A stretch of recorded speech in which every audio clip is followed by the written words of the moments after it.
मोठा आहे, सरनाईक निश्चितपणे याच्यावर विचार करण्यात येईल.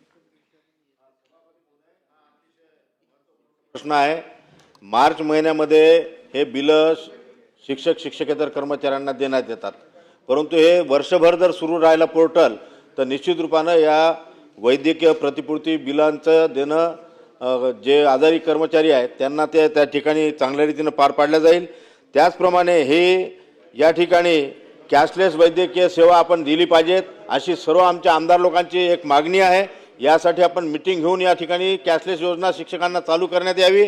त्याचप्रमाणे अंशतः अनुदानित शिक्षकांना शिक्षकेतर कर्मचाऱ्यांना यांना देखील वैद्यकीय प्रतिपूर्ती सेवा आपण देसाल का आणि द्यायला पाहिजेत.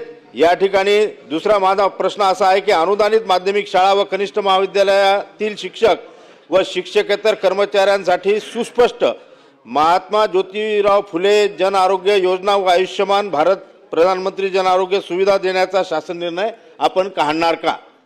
त्याच्यामध्ये उल्लेख स्पष्ट नाही आहे. सन्माननीय सदस्य किरण सरनाईक साहेबांनी प्रश्न जो उपस्थित केला होता तोच प्रश्न सन्माननीय विक्रम काळे साहेबांनी उपस्थित केला, सन्माननीय निरंजन डावखरे साहेबांनी उपस्थित केला, सन्माननीय सुधाकररावजी आडबैले यांनी उपस्थित केला. आणि त्यांचं म्हणणं आहे की या पद्धतीनं कॅशलेस व्यवस्था झाली पाहिजे. मी याच्या आधी तिघांचे प्रश्नाला सांगितले की त्याच्याकरता निश्चितपणे विचार करण्यात येईल.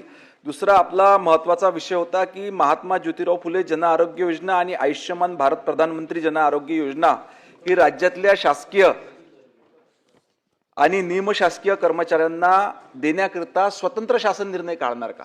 तर याच्याकरिता ऑलरेडी जे सर्वसामान्य तो ओव्हरऑल सर्वांकरिताच आहे, त्याच्यामुळे स्वतंत्र काढण्याची गरज नाही आणि हे त्यांना लागू आहे. मला वाटतं आता प्रश्न आणि 4